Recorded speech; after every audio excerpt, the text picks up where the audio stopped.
E a gente já começa contando que ontem começou a contar o prazo para que candidatos e partidos participantes das eleições enviem as prestações de contas parciais das respectivas campanhas à Justiça Eleitoral. O prazo se encerra na sexta-feira e, nas principais cidades aqui do nosso estado, os políticos já se adiantaram e fizeram as declarações à Justiça Eleitoral.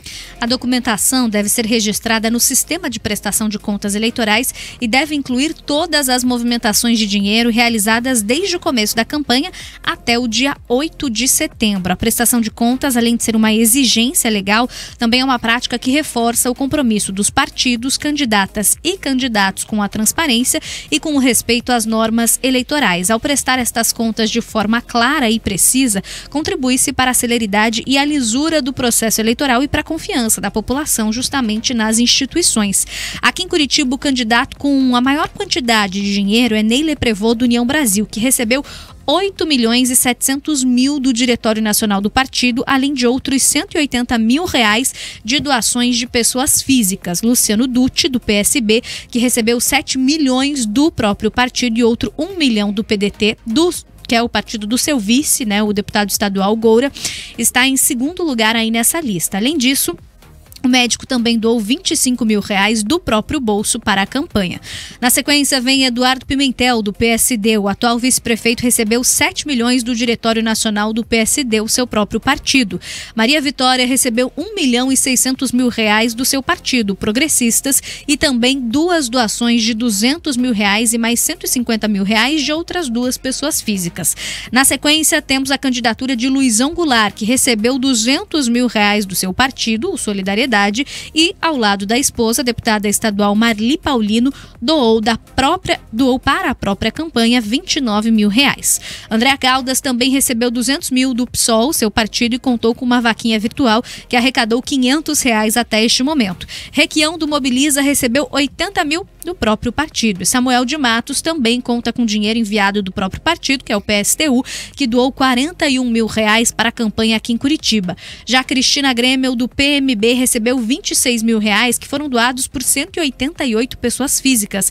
Essa é a maior quantidade de eleitores dispostos a ajudar em uma campanha eleitoral aqui no nosso estado.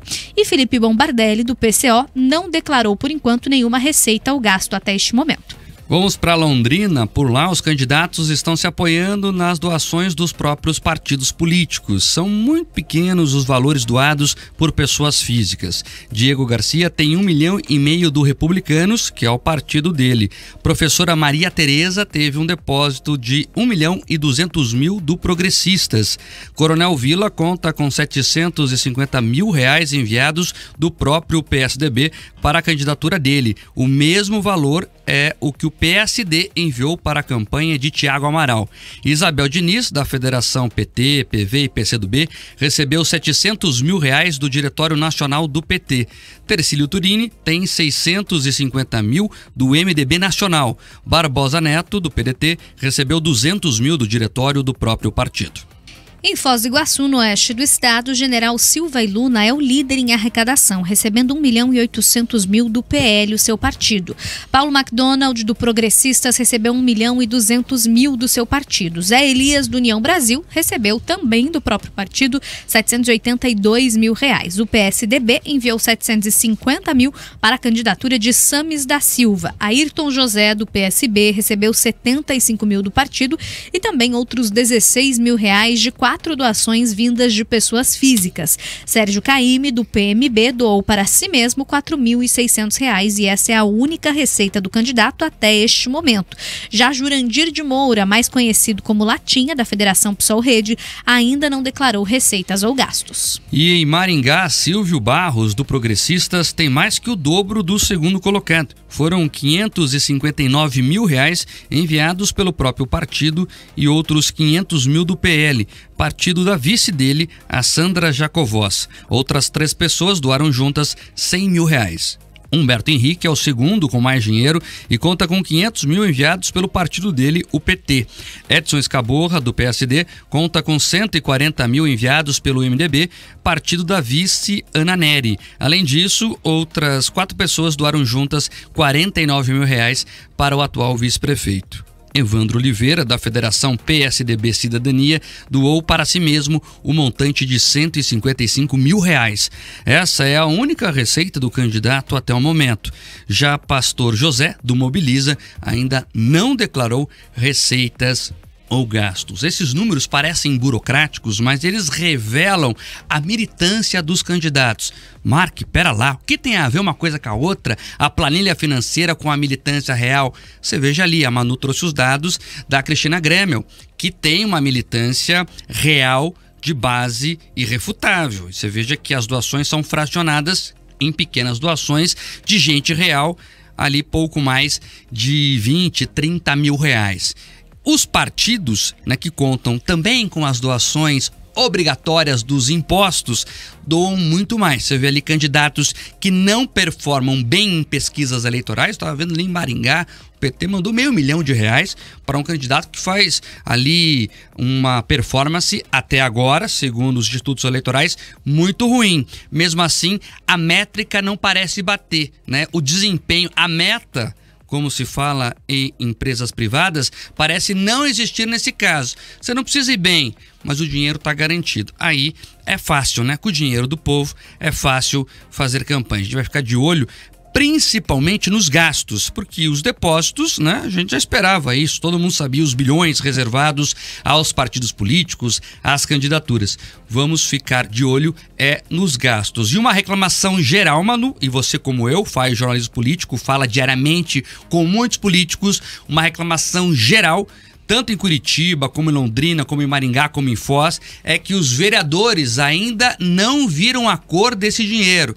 Então, o dinheiro grosso chegou nas campanhas dos prefeitos e o que se espera é que eles comecem a distribuir entre os vereadores. Vamos ver como é que isso vai se dar. Agora, o que tem de vereador chorando nesse momento não está no gibi.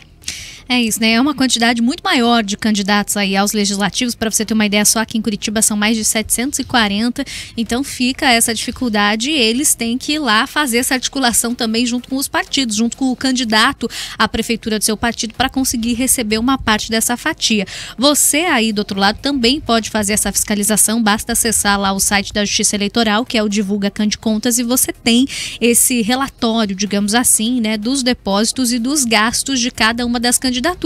Como o Mark falou, a gente tem que ficar de olho nos gastos, porque nos depósitos, mesmo sendo o nosso dinheiro que saiu ali do nosso bolso, né, e foi para o fundo eleitoral que foi encaminhado aí para os partidos, que vale lembrar foi o maior da história para a eleição municipal neste ano, quase 5 bilhões com B mesmo, e aí eles estão sendo encaminhados para todos esses candidatos que estão em campanha eleitoral neste momento. Mas os gastos, esses sim a gente consegue fiscalizar, e lembrando, né, que por mais que tenham esses depósitos vindo e essas diferenças que acontecem mesmo entre as candidaturas, tem um teto, um limite de gastos para cada uma dessas campanhas. Aqui em Curitiba, no caso da campanha prefeitura, por exemplo, é de 14 milhões de reais. Para fechar, Mark, já convido a nossa audiência para acessar o canal do YouTube lá, Jovem Pan Grupo RIC, que semana passada a gente fez um ponto de vista, um programa que começa às 3 horas aqui na Jovem Pan News, discutindo justamente o modelo de financiamento de campanha aqui no nosso país. E daí você consegue ter lá todos os argumentos, os prós e contras do financiamento público e do financiamento privado. Lembrando que hoje empresas aqui no nosso país não podem fazer, né, nenhum tipo de financiamento de campanha, é só pessoa física mesmo. E normalmente a gente não tem grande movimentação ali dos eleitores para fazerem. Aqui em Curitiba, até a Cristina Gremel é que chama atenção com esse recorde em todo o Paraná, com mais de 188 doações, porque não faz muita parte da cultura, né, do nosso eleitorado, da nossa sociedade, de fazer essas doações, por mais que elas sejam liberadas para pessoas físicas. Olha, Manu, sabe que eu cobri a Lava Jato de ponta a ponta, e um dos depoimentos que eu mais lembro, que são mais presentes na minha memória, é do ex-diretor de abastecimento da Petrobras, Paulo Roberto Costa, em um dos primeiros depoimentos dele em delação premiada, que foi ali na esquina da Tibagi com a Marechal Deodoro, onde fica o Ministério Público Federal, para ser mais exato, foi no prédio em frente, né, no Edifício Patriota, o nome, onde eles alugaram ali um andar inteiro para servir de apoio à Lava Jato. E ali, ele, em um dos primeiros depoimentos, falou: olha, essa história de doação política é balela. E ele desenhou, segundo ele, depoimento que ele deu à Justiça Federal, que inclusive está em fontes abertas, quem quiser pode pesquisar, falava, não existe essa coisa de doação para político. Isso é balela, é o termo que ele usou. E segundo ele, eram adiantamentos de propina. Foi tão forte esse depoimento que a lei mudou. E eu quero lembrar aqui que até bem pouco tempo atrás, empresas podiam doar a candidaturas. E segundo o que a Lava Jato revelou, era assim que, segundo os investigadores, a propina era paga. Olha, eu resolvo sua vida aqui, mas lá na campanha você me dá um troquinho. Segundo o que a operação revelou mais uma vez. Foi tão forte, a lei mudou. Hoje só pessoas físicas podem doar para as campanhas, há um limite inclusive. Há muita discussão se isso ajudou realmente ou não, porque depois disso veio o financiamento público. Então nós pagamos do mesmo jeito, né? Porque se antes eram com contratos superfaturados, hoje é diretamente dos impostos. Eu gosto muito do modelo americano, que é muito mais livre. E aí é o seguinte, o candidato que tiver mais apoio, convencer mais gente a botar a mão do bolso e doar pela causa, sai na frente. E é isso que a democracia pede. E Manu, e nós temos que começar a pensar, eu não acho que o modelo que o Brasil escolheu seja o melhor de financiamento público, eu prefiro o modelo de financiamento privado bem regulado, é importante dizer, mas o Brasil optou por outro caminho. Mas é importante dizer que a democracia tem custos.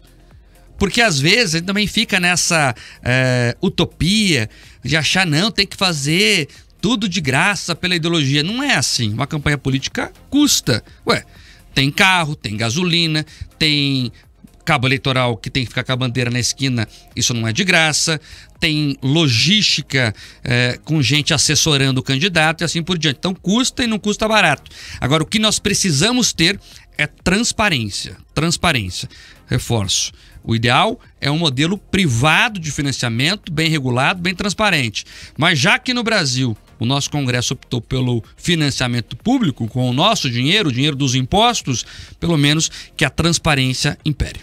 O mais importante de tudo é a fiscalização, né, Mike? Para que a gente consiga entender exatamente como esse dinheiro, e aí, independente de onde ele está vindo, está sendo utilizado para esses custos com a democracia que a gente sabe que tem que ter mesmo sempre, né? Foi em 2015 que o Supremo Tribunal Federal proibiu justamente as doações de empresas, porque até foi por conta da Operação Lava Jato, como o Mark trouxe aí, porque até então eram bancos e empreiteiras, sobretudo, que financiavam as campanhas eleitorais com esse famoso toma lá da cá, né? Já aí com propina envolvidas aos partidos. E aí a gente teve essa mudança.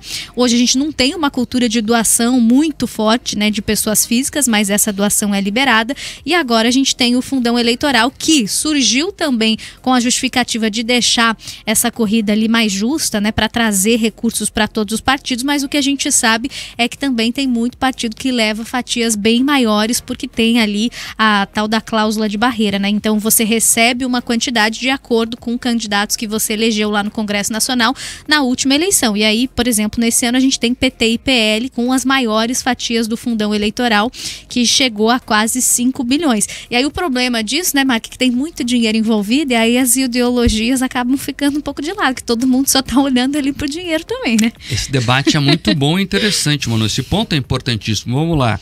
Em tese, é justo. Vamos lá, o partido que teve mais votos, mobilizou mais gente, tem direito a uma maior fatia do dinheiro. Em tese é democrático, são maiores, mais dinheiro. Ocorre que isso, às vezes, não se verifica nas próximas eleições. Por que eu estou dizendo isso? Vamos pegar o exemplo do Paraná, PL, o maior partido do Brasil, que mais recebeu esse dinheiro que a Manu se referiu aí. Não tem candidato em Curitiba, não tem candidato em Londrina, não tem candidato em Maringá, não tem candidato em Cascavel, tem em Foz, o general lá, Lone Silva. Então você pega o maior partido, que teria mais dinheiro, mais gente para mobilizar, não lançou o candidato nas principais cidades aqui no nosso estado. É algo para se pensar, porque daí o que acontece? Os caciques acabam ficando com superpoderes, Manu, e de verdade a militância, até que por um motivo ou outro escolheu aquela legenda, por se identificar com o líder principal ou por qualquer outro motivo que ela considere importante, acabam não sendo vistas, né? eles não têm acesso a um financiamento para discutir, por exemplo, uma campanha, um candidato aí mais independente. Isso tem que começar a ser visto de perto e mais regulado. É isso, e até porque daí nas praças, né, que a gente chama, né, nas cidades, ali nos estados, os candidatos têm que ir lá, e até os diretórios dos próprios partidos têm que ir lá para pedir esse dinheiro que vai para o Diretório Nacional, né, que vai ter que fazer a distribuição para cada um dos estados, dependendo dos interesses políticos naquela eleição. Marcos, só uma rápida correção, Cascavel, o PL tem candidato sim, Cascavel e Foz. Nas outras cidades, como você falou... Quem é do PL em Cascavel? Renato Silva. O Renato Silva. Foi inclusive o candidato que era convidado da nossa sabatina aqui da Jovem Pan ontem, na segunda-feira, e acabou cancelando aí na última hora, não veio participar. Bem corrigido. Mas as 3 principais cidades do estado, aliás, as 4 principais cidades do estado, o PL não tem candidaturas, sendo que é o maior partido do Brasil.